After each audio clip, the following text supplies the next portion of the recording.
Welcome to another episode of our Fearless Power Podcast. You ready? Fearless Power Podcast. And we would like to thank Blue Greek Kitchen in East Hanover for our amazing drinks and pastries. I drink from them every single day because they're my neighbors. How good are they? It is so good. They also gave us some really, really delicious pastries. You want to try some? Let's see how we open. They have really cute packages. Is that? Look how cute. I don't know. What is that Greek dessert called? Baklava? That, yes. They're so good. And they're like mini bites. Ready? Delicious. And thank you so much, Blue, for sponsoring our podcast today. That was so good. That was amazing, right? Oh my God. Yeah. We have to order from them more often. They cater too. Wow. That's good to know. Yep. So Lou, I have a question for you. Tell me.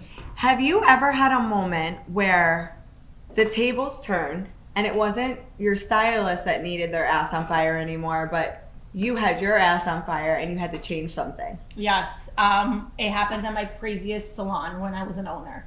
I felt that there's so much that I can talk about in that time in my life. It wasn't, I owned that one salon for about almost 3 years. And towards the end, I felt that the management turned against me.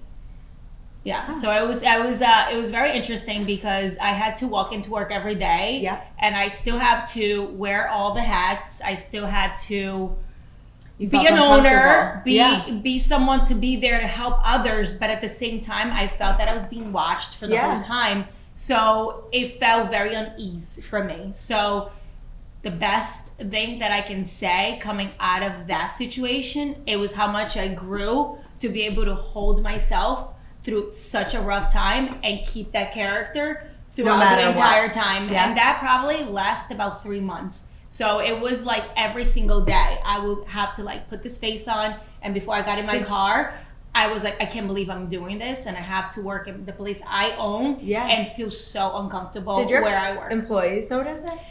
I don't know if the employees notice. It's so hard to tell because I try to keep my vibe the way of who I am every single day as normal as I could, but it's so hard to cover something so intense throughout the time. But I mean, people would talk to me about anything. I would be talking about boyfriend breakups and, you know, what are you doing for dinner and all that. And I try to keep it together. Yeah. And I think I did a great job considering what I was going through in the back end. But it was rough. That's stuff that we have to do as owners. Yeah, like you have to keep it together no matter what. Yeah. Feeling uncomfortable walking into your own space business, that you build, like that you're paying all the bills, that you're doing everything to make. Yeah, it was some real because there was crap. Multiple times that I felt uncomfortable walking into my own business based off the vibe. Stuff that was happening, or the vibe walking in, or something just didn't feel right. Or I knew something was going on, but I didn't know what it was. And because you know that subconsciously, you already feel awkward. And like you're trying not to be awkward. Your heart rate is already going up before you're walking through the doors. And I think that's so important. When do you know to cut that cancer out of your business? Like, how do you fire a bad employee? Like, how do you notice? Because I feel like for me, I personally, as soon as I know there's something going on, I just have that natural energy feel. You get the instinct. I get the instinct. I'm like, I don't know what's going on. Something's off. How do you approach the stylist or the person that's working for you? What are you going to be like, hey, baby, is everything okay? Like sometimes they're going to say, and sometimes, you know what? Some of the employees are going through things and they don't necessarily want to tell your boss, tell the boss. So you gotta walk on that line and kind of like really feel the air before you either go in too quick. You know, sometimes it could be nothing, and then sometimes it could be something that like they're about to walk out on you. And let me tell you, based off of just like a real experience, I had an experience at my one salon where I felt like somebody was a cancer. I didn't want to necessarily do anything about it because as an owner, I'm looking at what they bring in.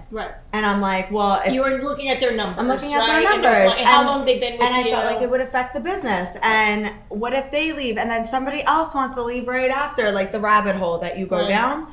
And what I found out was because I let them ride out for too long, they ended up taking multiple people with them because they talked to them and planted how they felt in them. Right. And then they ended up leaving too. But what the positive that came out of it is that the numbers at my salon did not change when they left. Right. We actually started to do better than we did before. So even though as an owner, you look at that and you think that's the biggest thing and it's going to affect your business and you don't make a move right away. Right. After that, I learned like hire slow, fire fast. Yes. And I understood what that really meant. Because for so long, I'm like, how do you fire fast? Like, why would you do that? Like, don't you want to know what it is before? Don't you want to give them 3 chances? Don't we have the write-up system? You have all this. And then it's like, okay, we don't want to be in high school. We're adults. We should be able to have to dress before you walk into work. You should be able how to talk to a client, how to talk to your colleagues. Yeah. Because we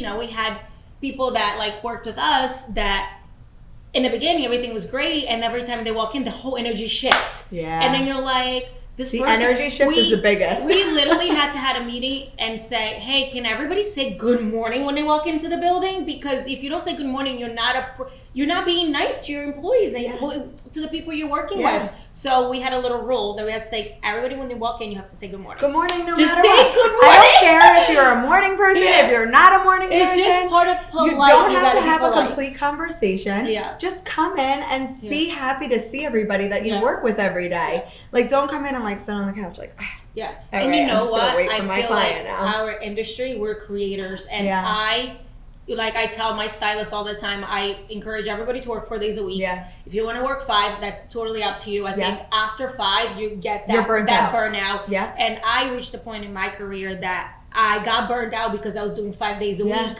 at my previous space, and I was like, by Saturday, I had nothing left for my clients. It's not fair for my clients coming in and paying hundreds of dollars for their hair, and then I can't give my the loo on social media, the positive loo that they saw 6 months ago. Yeah. So I dropped my days to 4 days a week, and I found that balance. But it's not just for clients; it's for the people you're around, because we are here more than we're home. 100%. So and I try to keep the environment for my stylist and everybody that works in a very chill vibe. Yeah.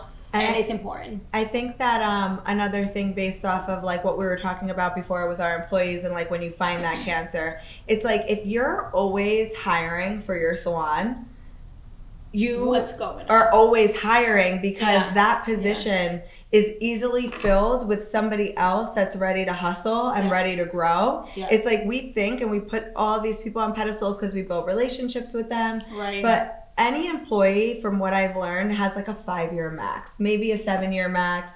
I've had an 8-year, but they're not like forever, like years ago. And this goes for any business. Where people stayed at a business for 30 years and never left and were there forever and they didn't know anything else. People nowadays are very curious to see what else is out there, right? Yeah, I agree. And I feel grow into a different area. And I feel like we talked about this outside of the podcast room.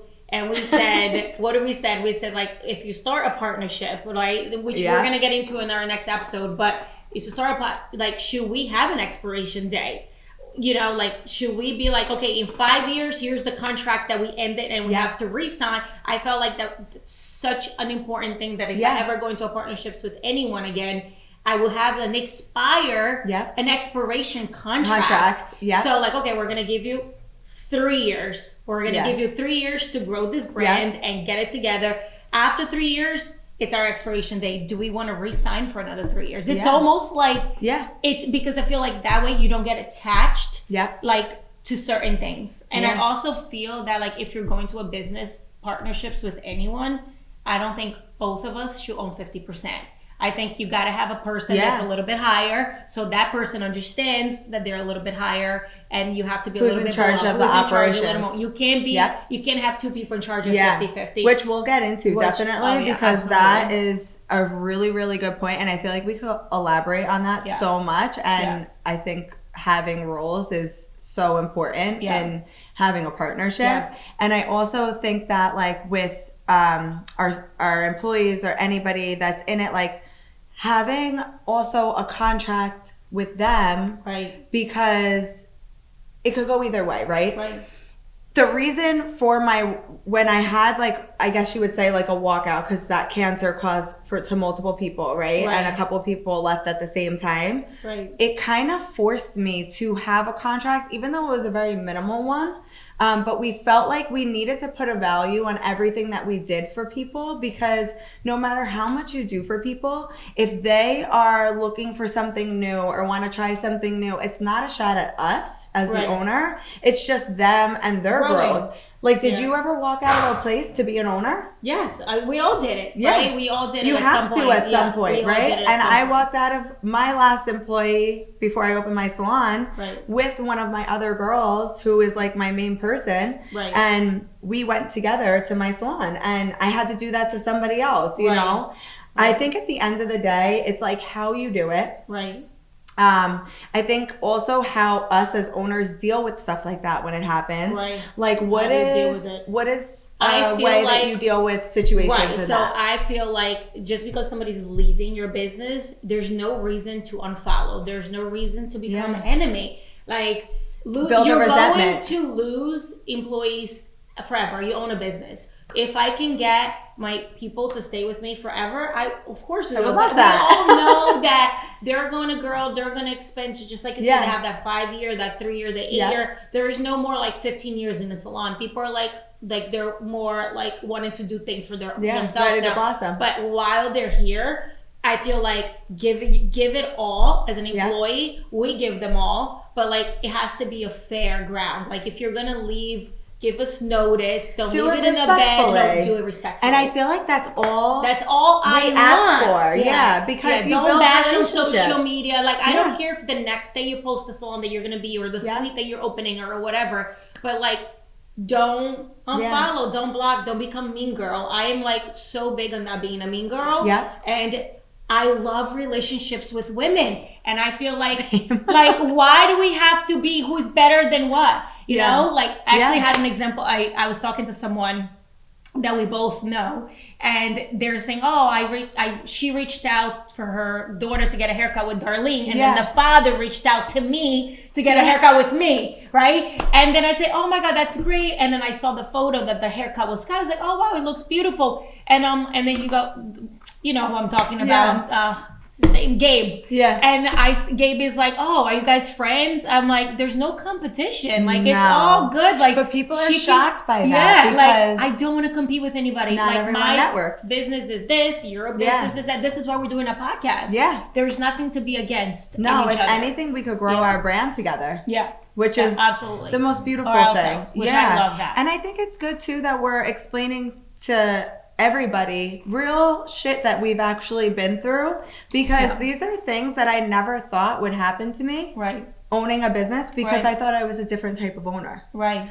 I thought that because I build relationships with people, because they become my friends, I have an attachment to them. Right. They have an attachment to me. We talk about real life. We talk about work life. But that's what our job is. Our job is to be personable with our employees. You know, we're not robots, so it's okay. But it's not forever. It's not. And I had to change my mindset. You know, I have relationships with everyone that I work with, and I know you do too, just from seeing your salon and interacting with you now and becoming friends with you. Like, I really see that you have the same type of culture, and you are the same way with your employees. And I think that that's important, because they give us the same respect that we give them. Right, I agree. Right? I agree. I try to bring everything with respect and the same respect that I would want back. Right. And I feel like if we do that, even if down the road they decide to change or do something different, they will do it in the right way, hopefully. Right. Because we've done nothing but respect them the whole time. Now let me ask you a question. I had a salon owner that I'm friends with reached out to me, and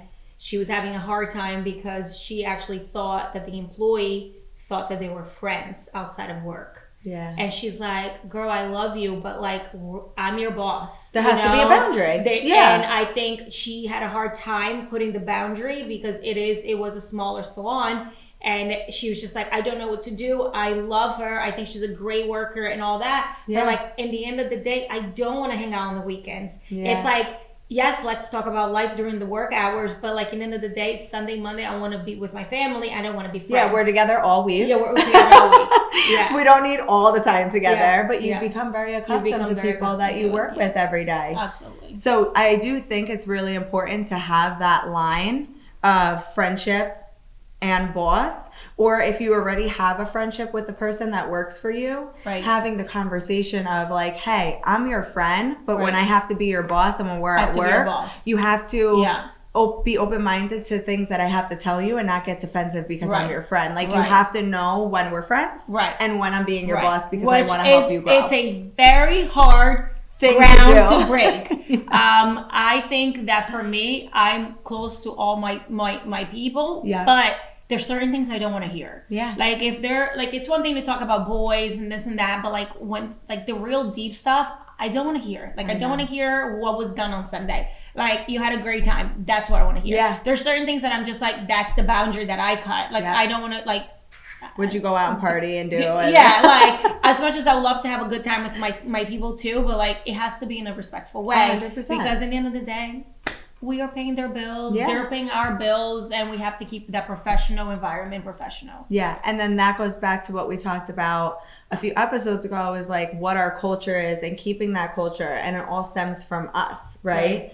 And like sometimes it's all about adjusting the culture. Yeah, so, and no one's perfect, right? Yeah. So like sometimes we have to tell them things, but also as owners, sometimes that things that we do might not be perfect either. Yes. Or we might have not went about it the right way. So sometimes I talk to, like, for example, Peter's like my personal assistant. He's been with me for 3 years. And I said, it's like, what went wrong? Like, what could I have done better in this situation? Like, I need to hear your side of the outside story perspective. From like, because as an owner, I have this one goggle, it's right? Like that I'm wearing vision. It. Yeah. And then it's nice for them to respectfully tell me, Lou, I think this is what I think they feel. Yeah. And then I'm like, okay. So, and then before I approach the situation, I put myself in their shoes.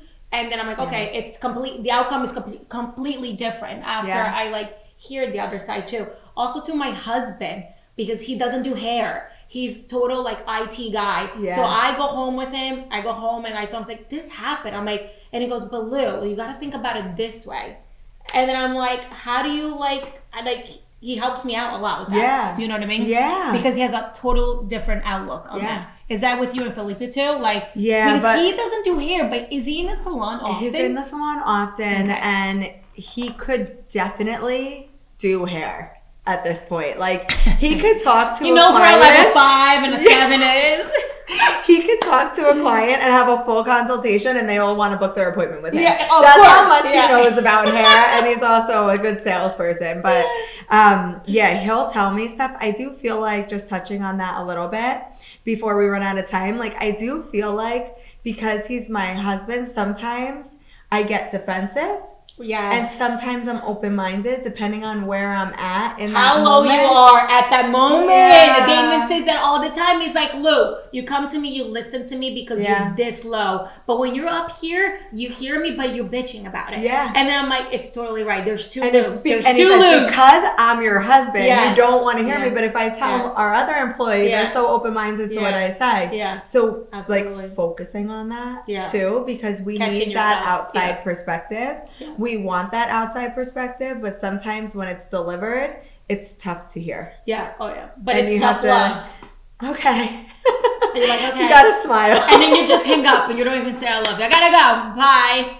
And jumping into what we've been talking about this whole time, I think it's really important to talk about drama. Even though our culture isn't drama and we don't want it, there still is. The more employees you have, the more drama that can come out. I don't even like to look at it as drama, but I know that there is like the he said, she said, all that, and we are like non-negotiable, nip it in the bud as soon as it happens because it's not a part of our culture. Yes. But I feel like the one thing that I noticed the most lately is the more that you give people, you think you're doing something good. Right. Because you're like, I have all of this to offer, and I just want these people to grow and blossom and be able to like attack all different areas of this industry. Right. So we give, Right. And the more you give, I feel like they're not appreciative or they are. I don't want to say they're in not. In a certain level. In a certain level, time, they are. But they start to get entitled. Right. That like they deserve more. So it starts to like flip.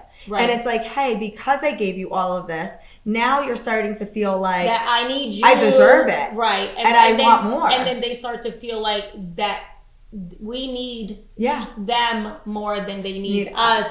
When it should be when really 50-50. It's the other way around. We need them. And then they need us, right? So it's completely. But it's the value that we bring, right? We know the value that we bring for our employees, which is why we have all these opportunities to offer them and we're able to give. Right. But you have to be appreciative of what we give, because you go somewhere else, they might not be able to offer all of that stuff. Right. We want to be able to offer more to our employees than most people can, because we want people to have like a no cap growth, right? But absolutely. It does cause, in a form, drama per se, right? Because there's that like entitled, and then what that does is once one person feels like that, it starts to become a cancer.